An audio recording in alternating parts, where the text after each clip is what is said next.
So yesterday in the primaries, Joe Biden had another very good day. But before the voting concluded on Tuesday, Joe Biden wasn't having such a good day. By now, I'm sure most people have seen the viral exchange that Joe Biden had with a construction worker in Detroit, but it's worth talking about even more. Here's the clip in case you hadn't already seen it. About how you intend on getting the union vote when there is a large portion of the union workers that are gun enthusiasts, and you are actively trying to diminish your Second Amendment right and take away our guns. You're full of shit. All right, thank you now, guys. shush. Shush. I support the Second Amendment. The Second Amendment, just like right now, if you yell fire, that's not free speech. And from the very beginning, I have a shotgun, I have a 20 gauge, a 12 gauge, my sons hunt. Guess what? You're not allowed to own any weapon. I'm not taking your gun away at all. You need 100 rounds. So when you were in Beto, when you said you're going to take our guns, that I means did what? not say that. That's not true. I did not say that. It's a viral video. It's a viral video like the other ones they're putting out that are simply a lie. Your voice, you said that you're taking the guns. Well, he just clarified it. Wait. Take the AR, your AR-14s. Okay, this is not okay. Hold on. All right. Hey, let's You keep went going. on video. There's a lot of guys. You're guys working for wanted. me, man. I'm not worried. Hold on. So much. Give me a break, man. You're Don't be such a pushing horsey up on me. Hey, there's a lot of. Hey. Speak to Joe. Look, here's the deal. Go. Here's the deal. Are you able to own a machine gun? I said, are you able to own one? I'm the law. Machine guns are illegal. That's right. So AR-15's illegal. How is that a machine gun? No, it's not. Semi-automatic. Yeah, do you need 100 rounds? Do you need 100 rounds? Deaths in America from handguns than there are what you call assault rifles. Why are you advocating for assault rifles when people are dying by handguns? Hey, no. Come on. So let's start with the obvious facts that yes, what this man was saying to Joe Biden was wrong. That is an obvious right-wing talking point. You saw him reading off his phone. I don't know where he's reading it from. But yeah, no Democratic candidate, with the exception of Beto O'Rourke, has said we're going to ban guns altogether. And I think that's where this man was coming from, because Joe Biden had said he was going to put Beto O'Rourke in charge of gun policy. So I guess you can see the connection there, but Joe Biden himself has not said that. This man said he did. So yes, technically, by definition, that would be a lie. And then things got really weird, right? Joe Biden telling the guy you're full of shit. Joe Biden shushing his female staffer there, like she wasn't allowed to talk or move him along to go where he was supposed to go. The fact that Joe Biden sits there and starts listing off all of the guns that he owns. I mean, all the gun control advocates out there were hammering Bernie Sanders because he's allegedly so horrid on gun issues. And here's Joe Biden, listen, I own this, I own that, I own all these kinds of guns. I'm fun with guns. Love me because I love guns too. Yeah, I can't wait to see how they come out and respond to that, even though it's been 24 hours and they haven't said a word about it. So yeah, I mean, a little bit of hypocrisy every now and then is okay, I guess. But then, of course, it gets weird.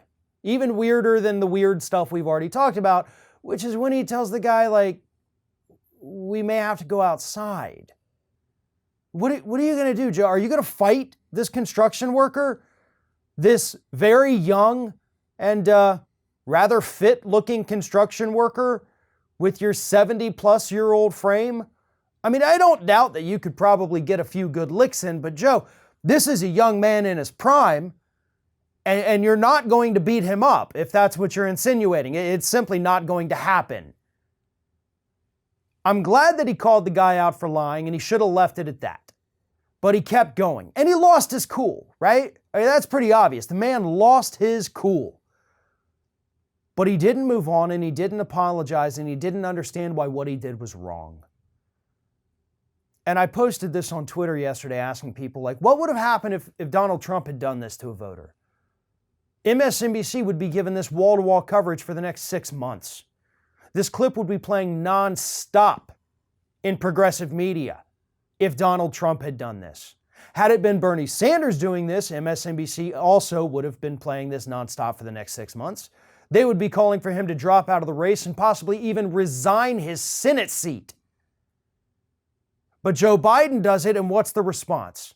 Well, you can go look on Twitter for the responses from the Riding with Biden crowd. They love it.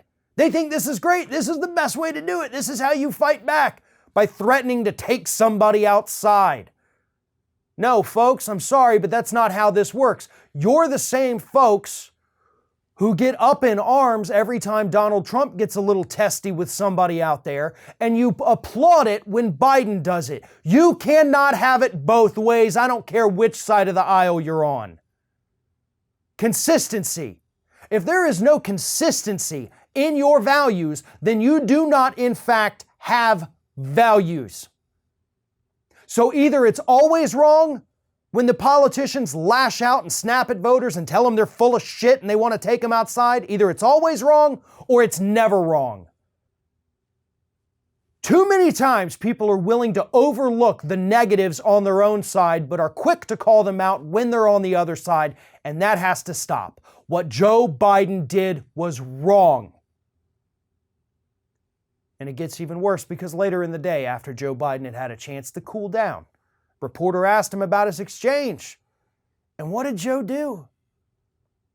Joe responded by saying, I think it's horrible that Bernie Sanders has latched onto the Trump narrative on this. Those weren't his exact words, I'm paraphrasing. But yeah, instead of apologizing, saying, you know what, I may have lost it a bit. That man was wrong with what he said, but so was I. Instead of doing that, Joe Biden attacked Bernie Sanders as if he had anything to do with any of that. Joe Biden, much like Donald Trump himself, is unfit to be the president of the United States. Unfortunately, the people who voted yesterday and the people who voted before that didn't seem to understand that. One of today's video sponsors is NewsVoice. NewsVoice is a news aggregate that pulls stories from all major news sites as well as international and independent media in a personalized news feed. And each news story shows multiple different sources, which are all clearly tagged with their bias and perspective. And NewsVoice is completely ad-free. They do not depend on any corporate sponsors. And that's why your financial support is so important. You can click the link below this video and head over to the NewsVoice Kickstarter. They're raising money to hire more investigative journalists and more news readers so that this election cycle, 2020, we can finally cut through all the fake news and know what's really happening. NewsVoice has a lot of projects that they want to get off the ground before the election takes place, but they need your help in order to do that. So once again, follow the link below in the description of this video and help out NewsVoice in any way you can. After all, NewsVoice is shaped by its readers. You can upvote stories that you find interesting, you can add stories, you can add missing links that you think give people a better understanding of the story. For the first time ever, there's a completely open and democratized platform for news that is completely free from any corporate influence. So once again, the link in the description of this video, head over to NewsVoice Kickstarters and let's fix the news together.